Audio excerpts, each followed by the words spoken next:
Agamemnonove priče. Gangsterska sujeta. Policajci i tužioci uvek su cenili saradnju okrivljenog koji u istrazi gde odgovara grupa učesnika nekog krivičnog dela prvi propeva i pomogne da se ono rasvetli. Za uzvrat, takav kooperativni svedok bio bi kasnije blaže optužen ili se tužilac ne bi na suđenju zalagao da dobije što oštriju kaznu. Klasičan primer ovakve nagodbe dogodio se pre 46 godina kada je u okružnom sudu u Novom Sadu uhvaćena i optužena provalnička grupa Dimitrija Gavrilovića Gavre. Bio je to slučaj koji je 1977. godine žestoko uzbudio javnost jer je povod suđenju Gavri bio nečuveni zločin. 15. juna u 2 sata i 15 minuta ujutru u ulici Novosadskog sajma vođa družine zatečen u krađi ubio je dvojicu milicionera. Na čelu optužnice uz 32-godišnjeg mašinskog tehničara kao glavni saučesnik u ubistvu pozornika Ćetka Mijatovića i Dušana Popovića nalazio se njegov 7 godina mlađi drug Pavle Paja Savin. Obojica su se naoružali obijačkim alatom, toki-vokijem i džakovima i te noći zajedno krenuli u krađu. Dok je Gavra ubijao trafiku duvana broj 196, Savin mu je čuvao stražu. Kada se iznenada pojavila patrola milicije, Gavra je pobacao džakove sa pokradenom robom i počeo da beži ka obližnjem groblju. Milicionari su ga sustigli, ali je provalnik tada potegao pištolj. Mijatović i Ćetković su ubijeni, a Gavra se sakrio u prtljažnik svog automobila i tamo ostao dok se Savin, koji je uspeo da pobegne, u 5 ujutru nije vratio i odvezao ga kuće. Tamo su odmah uklonili tragove. Za pomoć posle izvršenog krivičnog dela iz 7-člane grupe optuženih odgovarala su još dvojica. Slobodan Radović Begeč i Đorđe Stanković. Gavrilović je bio optužen za takozvano teško ubistvo koje je ondašnji krivični zakon SFRJ formulisao kao delo za koje je bilo predviđeno najmanje 10 godina zatvora ili smrtna kazna. Ko liši života službeno lice pri vršenju poslova javne ili državne bezbednosti ili dužnosti čuvanja javnog reda, hvatanja učinioca krivičnog dela ili čuvanja lica lišenog slobode. Savin je odgovarao samo za član krivičnog zakona koji je predviđao zatvor do 10 godina, za onog ko pruži pomoć učiniocu krivičnog dela za koje je propisana smrtna kazna. Ostali članovi družine, sa izuzetkom pomenutih Radovića i Stankovića, bili su optuženi za 60 pljački i krađa koje su počinjeni po celoj zemlji. Gavrilović je u istrazi delom priznavao, a delom poricao zločin, što se odnosilo na deo koji mu je skidao glavu. On nije sporio da se gušao sa Mijatovićem i Popovićem i pritom pucao, ali nije priznavao da ih je pogodio. Nisam znao da su to milicionari, nego sam mislio da su to građani koji su mi postavili zamku pa su me sustigli i uhvatili. Pokušao je da se izvadi u istrazi. Suđenje ubicama milicionara počelo je u ponedjeljak 20. februara 1978. godine pred velikim većem kojim je predsedavao sudija Tomislav Vojnović. Kao iskusni kriminalac, šef bande je želeo da prvo čuje šta će izjaviti i kako će ga teretiti ostali članovi, pa je zato odbio da se brani na pretresu. Ja bih želeo da se branim ćutanjem, saopštio je sudije, koji je ceo taj dan potom utrošio na čitanje iskaza optuženog iz istrage. Nisam hteo nikog da pogodim, zapisano je u njegovom saslušanju. Hteo sam samo da uplašim dvojicu koji su pokušali da me zadrže. Zato sam repetirao pištolj i upozorio, beži, pucaću. Čovek ispred mene upitao je, čime ćeš pucati? Nije verovao i zato sam još jednom repetirao i jedan metak je pritom ispao. Tada sam dobio udarac u glavu. Osjećao sam kao da tonem, kao da me sahranjuju. Video sam svoju pratnju. Konfuzni opis sukoba sa nepoznatom dvojicom, u kome navodno nije prepoznao ljude u uniformi, Gavrilović je ovako nastavio. Počeo sam da bežim, ali mi je neko skočio na leđa i zgrabio me oko pojasa. Vukao sam ga za sobom, a onda čuo neko stenjanje i jauk i osjetio kako je on počeo da popušta.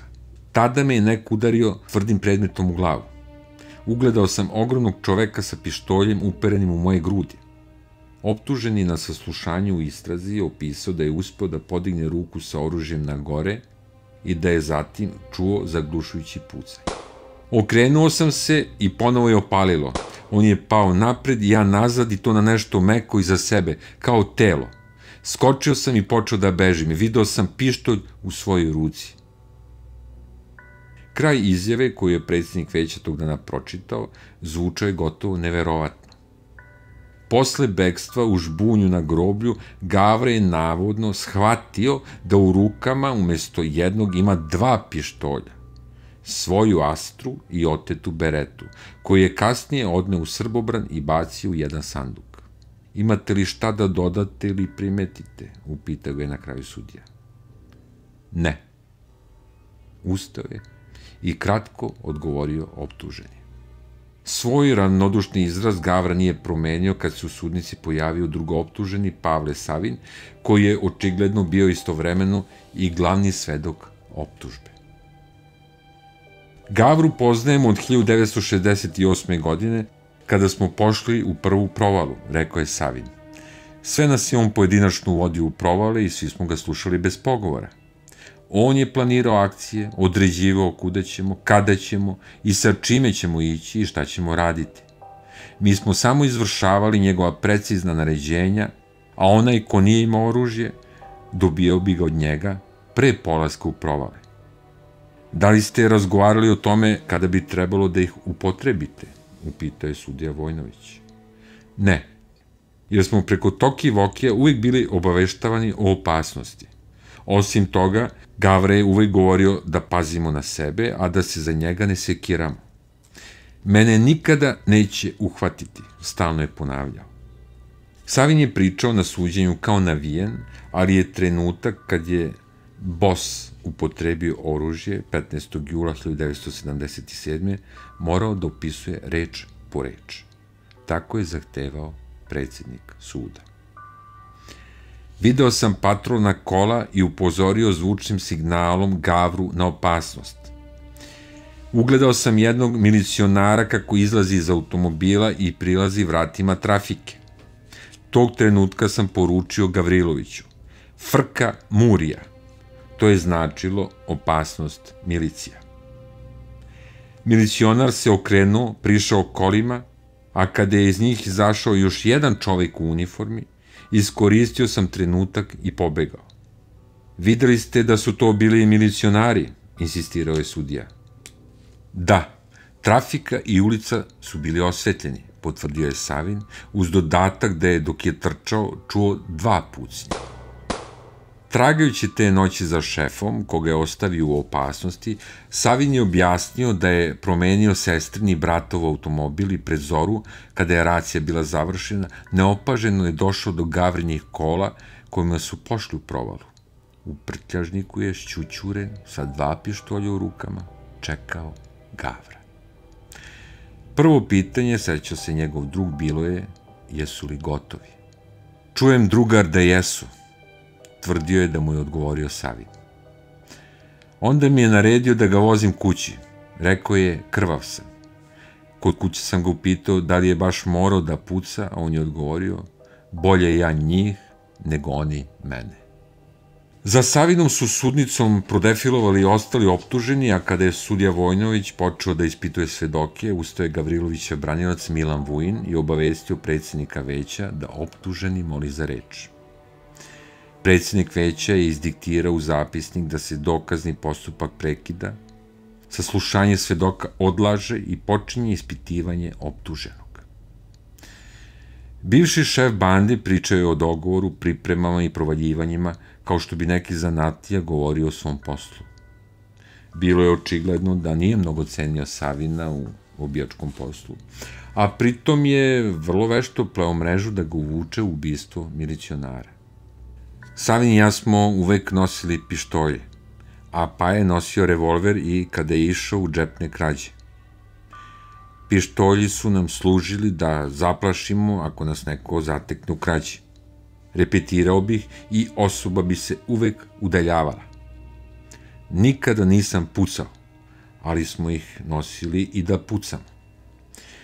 Onaj koji čuva stražu time privuče na sebe pažnju i odvrati od onog unutra. Sutradan je Gavra označio Savina kao direktnog saučesnika u zločinu 15. juna 1977. Za sebe rezervisao samo ranjavanje milicionara, a Savina za ispaljivanje poslednja 2 smrtonosna hica. Dok sam se vukao i osvrtao, podigao sam glavu i video visokog čoveka iznad sebe. U ruci je držao pištolj. Spazio sam i Paju, koji je sa obe ruke uhvatio njegovu desnu ruku. Odjeknuo je pucanj i onaj čovek i ja zajedno smo pali. Zrno je i mene pogodilo. Skočio sam i otrčao ulevo. Kada sam stigao do žbunja, čuo sam i drugi pucanj. Hodao sam grobljem između spomenika. Ugledao sam kako se pale svetla na prozorima. Koračao sam ranjen i umoran ka mestu gde smo ostavili kola i prebacivao sebi što sam napustio Paju. Sudija Vojnović zahtevao je da Gavrilović opisuje deo po deo događaja i kako je tekao iz minuta u minut. Optuženi je brzo i spremno odgovarao na pitanja, brižljivo pazeći da naglasi 2 okolnosti. Organizator i inicijator provale trafike bio je Savin, a ne on. I da te noći nije znao koga goni, s kim se tuče i u koga puca. Kod mene u kuhinji proverili smo pištolje, poneli 2 prazna džaka, torbicu sa alatom, češalj za otvaranje brave, toki-voki i rukavice. Pa je prethodnih dana ispitivao teren, prolazio kroz groblje i odabrao mesto odakle će osmatrati. Čim je toki-vokijem javio da je teren čist, ušao sam u trafiku i čučnuo. Dok je publici zastajao dah, optužen je opisivao približavanje i udaljavanje koraka i glasova koje je slušao dok je zgrčan čučao u trafici. Neko je iznenada probao bravu. Pretrnuo sam jer bi mi Paja sigurno prethodno javio da je bio on. Vrata su se tresla, ali nisu popustila, jer sam kasnije primetio da sam ih vezao konopcem. Čuo sam korake kako se udaljavaju i muški glas, nekog ima unutra. Još više sam pretrnuo kad sam čuo iz daljine ženski glas. Unutra je, unutra je. Sve se posle toga po Gavrilovićovoj priči odigralo munjevitom brzinom. On je uspeo da izleti kroz vrata i počeo da beži ulevo, primetivši još jednu osobu pored sebe kako iza njega trči. Rekao je da je pomislio da je to Savin, ali tada još nije bio siguran. Pomislio sam da nas goni onaj tip. Kada sam pobegao veći Paj, iznenada sam naletao na razapetu žicu. Pomislio sam da su nam stanari postavili klopku. Video sam Paju kako me obilazi i beži ka šiblju i tog trenutka neko mi je skočio na leđa. Repetirao sam pištolj i viknuo, beži, pucaću. Silueta čoveka koji me je gonio ocrtavala se na zidu i čuo sam kako pita, iz čega ćeš pucati? Gavrilović je tada objasnio da je još jednom repetirao pištolj kako bi uplašio gonioca, a zatim pokušao da ga udari pištoljem. Istog momenta udario je neko njega i tada je shvatio da ga dvojica gone. U gušanju i tuči, navodno nije znao ko njega i koga on udara i zavapio je za pomoć, Mile, što je bila šifra za Paju, pomozi. Viknuo sam mu da puca iz pravca groblja i tako odvrati pažnju sa mene. Nije se međutim odazvao. Od pritiska napadača izgubio sam vazduh, postalo mi je teško, rešio sam da pucam. Prvi hitac ispalio sam u zid jer nisam hteo nikog da povredim. Onda sam ispalio još 2 metka, čuo stenjanje, nešto nalik na jauk i pritisak je popustio. Ne znam gde sam počeo da bežim, kada mi je neko ponovo skočio na leđa i pokušao da me obori. Kraj njegove priče bio je poznat iz istrage.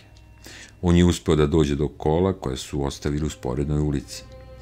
Ali kako je ključ bio kod Paje, nije mogao da ih upali. Kada se u blizini zaustavio milicijski fića, sakrio se u prtljažnik. Riknula 2 mura. Poginula 2 milicionera. Objasnio je Gavrilović da mu je Savin odgovorio kada je stigao i kada ga je upitao šta se dogodilo. Začudio sam se i još više uplašio. Kad su došli kod moje kuće, Paja mi je rekao: drugar, ti si ranjen, sav si krvav. Video sam mu za pojasom pištolj, čini mi se beretu. Gavrilović je objasnio da su se tada on i Savin prepirali zašto mu ovaj odmah nije priskočio u pomoć. Savin mu je navodno rekao da se uplašio pucnjave, ali je iskoristio prvi pogodan trenutak da udari jednog milicionera walkie-talkijem u glavu. Spasao sam ti život, rekao mi je tada Paja. Zamolio je da ga ne pominjem ako nas otkriju, a ja sam obećao da ću se u tom slučaju ubiti. Bio je 19. dan suđenja kada su se 2 nekad nerazdvojna druga u provalama, sada smrtni neprijatelji, pogledali oči u oči. Preplašeni međusobnim prethodnim optužbama i kaznom koja bi mogla da ih zadesi, Gavra i Paja su iskoristili suočenje uglavnom da se međusobno propisno izvređaju.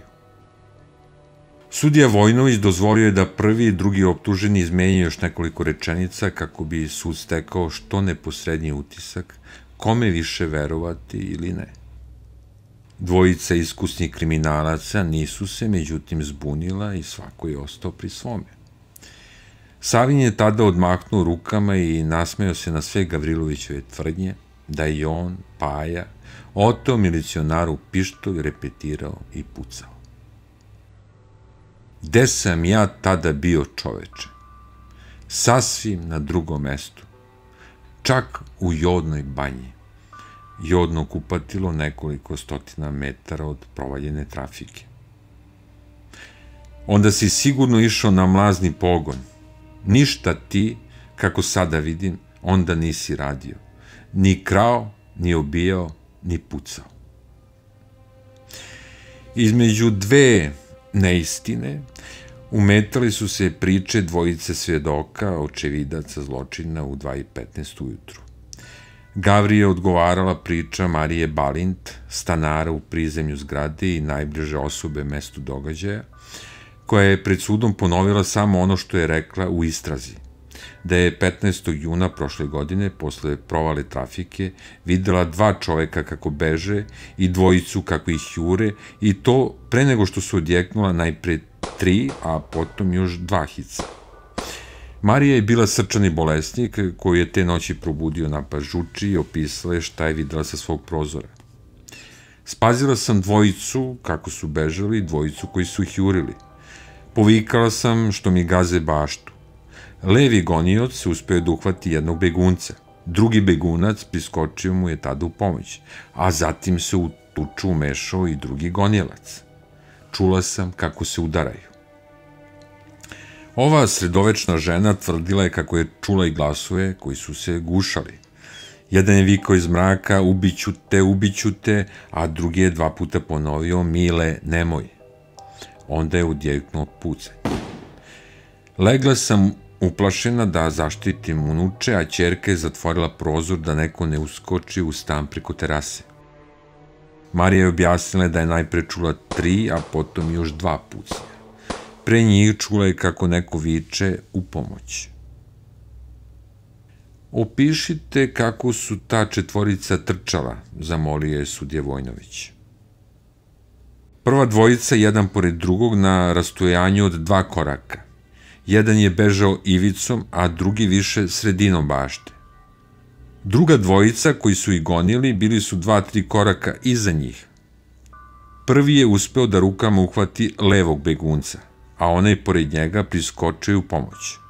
Zatim se u tuču umešao i drugi gonilac. Gavra je očigledno mudro postupio što se u početku branio ćutanjem, jer je ovu priču iz istrage čuo uživo na glavnom pretresu pre nego što je odlučio da progovori. Iako je u vreme dok je Marija Balint ispitivana još ćutao, nije uspeo da se suzdrži i glasno prokomentariše ono što je čuo. Ova žena govori istinu. Kao što se Gavra oslanjao na izjavu Marije Balint i Pavle Savin je imao svedoka kao oslonac za svoju priču. Bila je to Ljubica Jocić, koja je te noći sa drugog sprata iste zgrade čula kako se vrata trafike sa treskom otvaraju i iz njih istrčava samo jedan mlađi čovek i juri ka groblju. Koliko je Dimitrije Gavrilović Gavra vodio računa o svom gangsterskom ugledu, najbolje na suđenju ilustrovao dijalog između sudije Tomislava Vojnovića i drugooptuženog Pavla Savina. Da li ste nekada pitali Gavru zašto je zbog tako sitne provale pucao u milicionare? Upitao je predsjednik veća. Jesam, odgovorio je Savin. I on se tada gotovo naljutio na mene. Kazao mi je da bi onda bio truba fora, to jest niko i ništa. Šta bi o meni Gavri štampa pisala da su me šćapili u trafici? Da je to bila bar banka, pa i dede. Gavrilović je do detalja opisao kako je Savin oprao prtljažnik automobila od krvi i preporučio mu da zamoli svoju suprugu da mu potvrdi alibi za tu noć.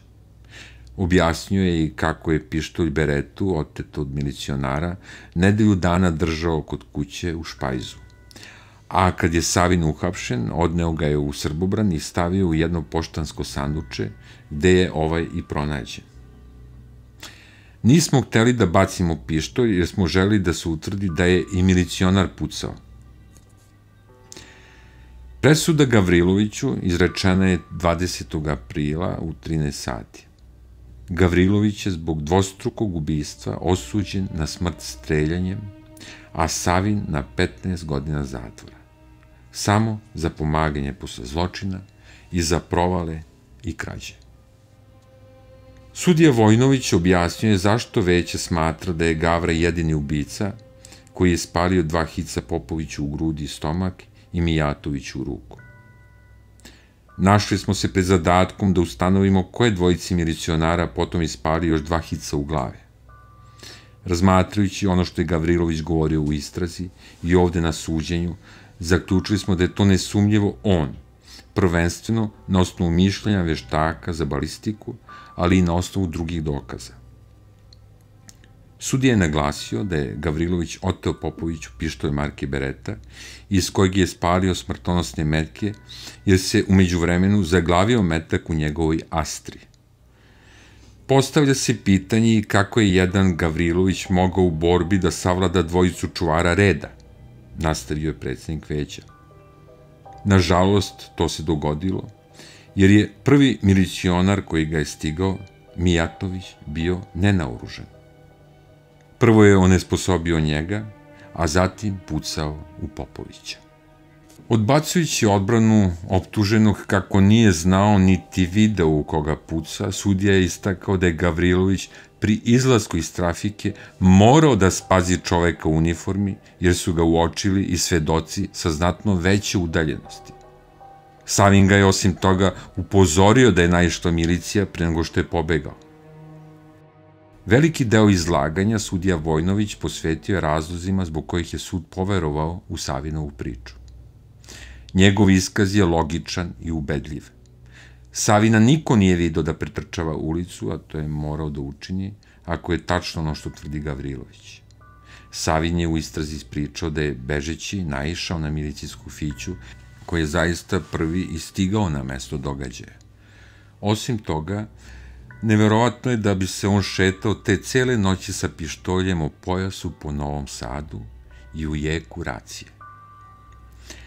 Predsjednik veća posebno je objasnio zašto ne može da se veruje iskazu svedoka Marije Balint. Ona je te noći imala težak napad žuči, bila je bolesna, ležala je kada je čula povike, posmatrala je događaj kroz roletne, a nije videla ispod prozora nikako zadržavanje ljudi koji su trčali. Tragovi, međutim, ukazuju da se baš na tom mestu Gavrilović spotakao, kao što je u ostalom i sam priznao. Osim toga, njena se priča ne poklapa ni sa Gavrilovićem opisom navodnog Savinovog kretanja. Ova presuda postala je pravosnažna, jer je Vrhovni sud Vojvodine potvrdio i u prvom i u drugom stepenu. Gavrilovićev branilac, Milan Vujin, povukao je očajnički potez, zahtevajući od Saveznog javnog tužilaštva da podigne zahtev za zaštitu zakonitosti, jer je smatrao da slučaj treba da se okonča pred Saveznim, a ne Pokrajinskim sudom. U tome nije uspeo, a nakon što je Gavriloviću odbijena molba za pomilovanje, dvostruki ubica je streljan.